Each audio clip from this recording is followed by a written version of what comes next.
All right, what is going on, everybody? Bit of a different video. We're gonna talk about the Pistons and the turnaround season they've been having.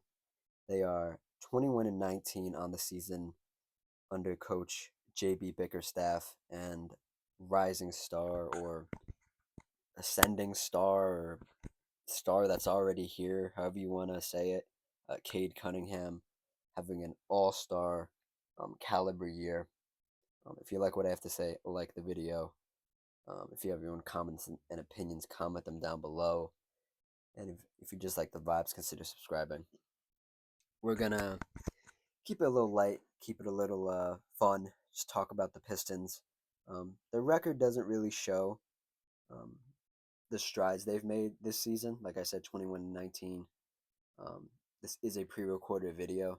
They do have another game to play coming up, so might be the record might change a little bit, but not too drastically. There are a couple games above 500, which for them is very good. They just beat the Knicks 124-119.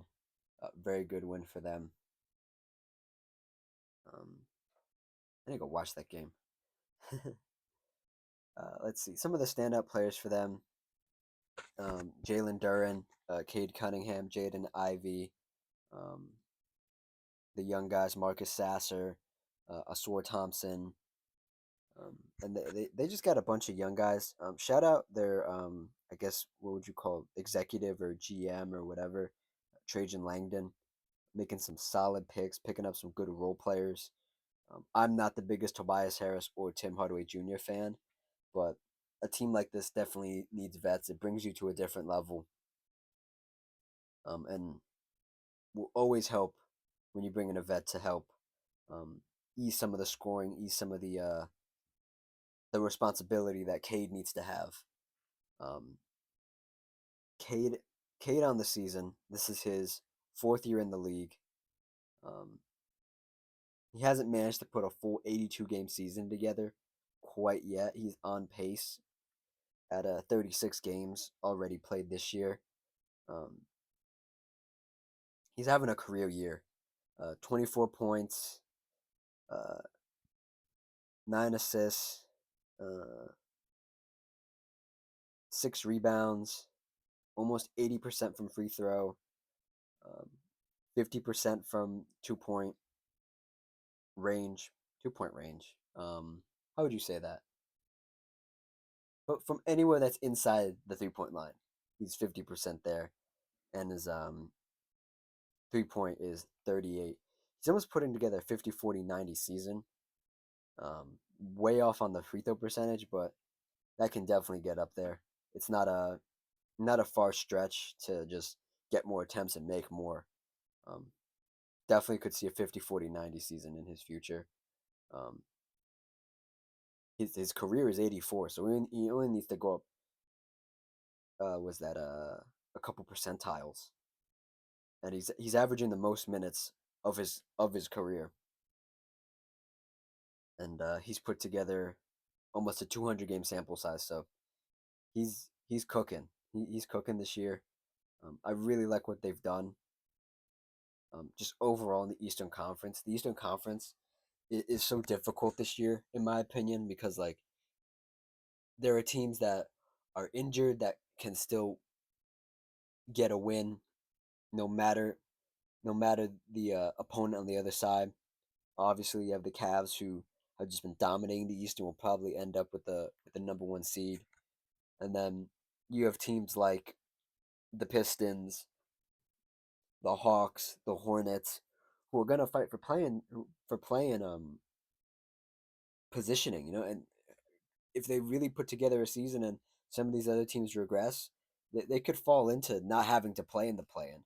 They are eighth right now, like I said at the top, but I think Coach JB Bickerstaff is a great coach. Um, I've been a big fan of JB Bickerstaff since he was in Memphis. That was back in 2016, 2017, I believe. And he's been bounced around. I think he's a culture setter. He really is. He comes in. He did it with Memphis. He did it with Cleveland. This is his first year with Detroit, and he's already elevated this team. Now, granted, like I said, um, the Pistons did bring in vets to help guide this team in the locker room, but it really feels like JB has turned this team around. Um, he's had a he's had some great stints, like I said, Cleveland the most recently, Memphis. Um, his win loss has has always been positive when given the opportunity. I mean, he ended his tenure in Cleveland 170 wins to 159 losses. Um, in Memphis, it wasn't so positive. 48 and 97 wins and losses. They were rebuilding. That was like Ja's first couple years. They were rebuilding. He wasn't really able to get.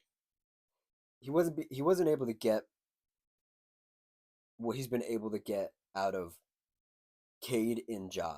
And Ja's a way different player than Cade, but I think Cade is more of his type of point guard. Obviously, Coach Darius Garland, Coach Donovan Mitchell, um, in Cleveland, and I think that really helped him. And he's going to help Cade even more. Um, the awkward position that they have put themselves in is having a bit too many pieces, and that sounds like a weird problem to have. But you have sort of redundant players in Cade Cunningham, who you drafted, and then Jaden Ivey, who you drafted in back-to-back draft classes, I believe. And obviously, Cade is more of a point, and Ivey's more of a shooting guard. But they both need the ball in their hand, and the same thing with Stewart, Isaiah Stewart, and Jalen Duren, both centers. Um, I personally like Isaiah Stewart better. They've been playing him more at the forward, at the power forward spot.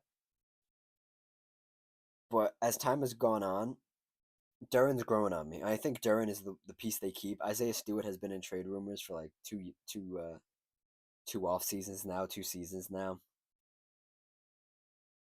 And I do like Asua Thompson. I like Ahmed Thompson better, but Asua is definitely a better fit for this team.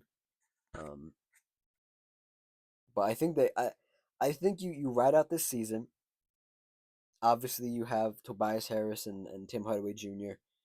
Those guys, depending on their contract length, they will come and go. You can always pick up more vets to lead this team. And as Cade grows, you really don't need the vets as much. Cade will be going into his fifth year, which is crazy. Fifth, sixth, seventh year, Cade will come into his own and become more of a leader in his own right. But you could cash in on Stewart, on Ivy, and eventually bring in a a more well-rounded team to fit around Cade. And whether you do keep Ivy and you keep Cade and you cash in Stewart and some of these other guys on this team, I I think that there's a very bright future. I think this team has the potential to really make the East even more competitive. Um, I I I think I think right now a lot of it's depending on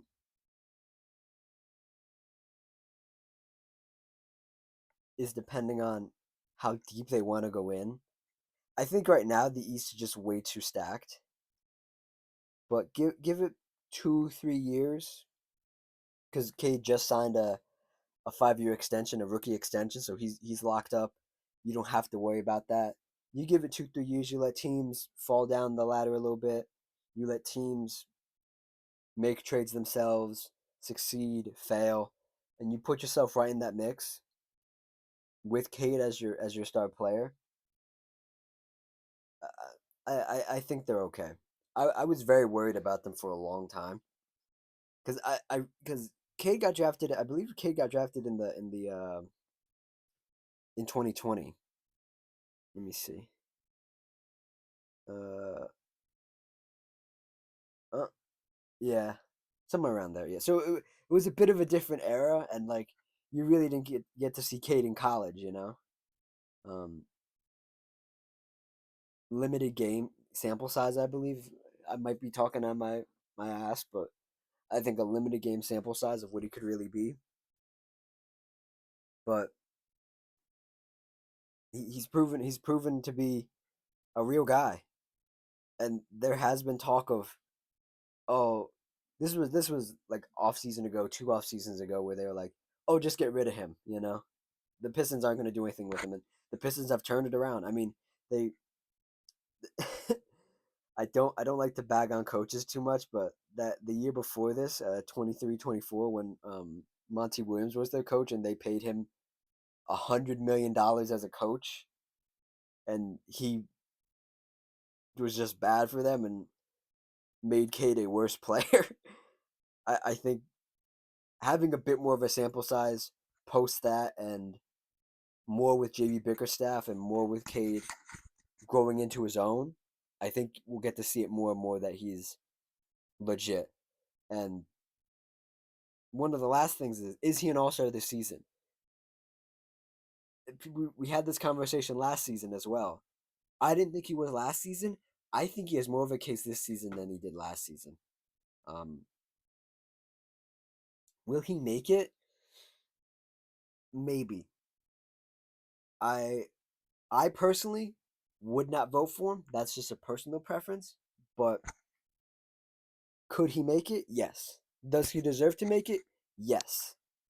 Are there better talents at the point guard spot, or just the guard spot in general? Probably. Probably. I mean, we can just let's just um let's just look at seasons real quick. Let's just look at leaders for the season. Just for like the Eastern Conference. Let's see. Let me pull it up real quick. So, just going by Eastern Conference, I'm going team by team here. I'm going by the standings too, because that's the easiest way to do it for me. Darius Garland, Donovan Mitchell. The Cavs will probably get 2 All-Stars simply because they're the best team. Would it be the 2 backcourt mates? Possibly. Do I think Cade is better than deserves it more than Darius Garland? This might be a hot take. Yes, I think he does. No guard on Boston really blows my mind right now. Is he better? I shouldn't say better. What's the word I'm looking for? Does he deserve it more than Jalen Brunson? No. Anybody on the Magic? Yes. The Bucks. Dame will probably make it. So no. Cade probably won't get in over Dame. Over Tyrese, that's when it starts getting. That's when you start getting into that conversation of does he deserve it more? I'm a big Tyrese Halliburton fan, but I would vote for Cade over Tyrese. Um, Trey Young. Uh, mm, yeah. I wouldn't. I would. Lamelo's probably. I would probably put Lamelo over Cade right now. Anybody on the Bulls? I don't want to hear about the Bulls. Get them out of here.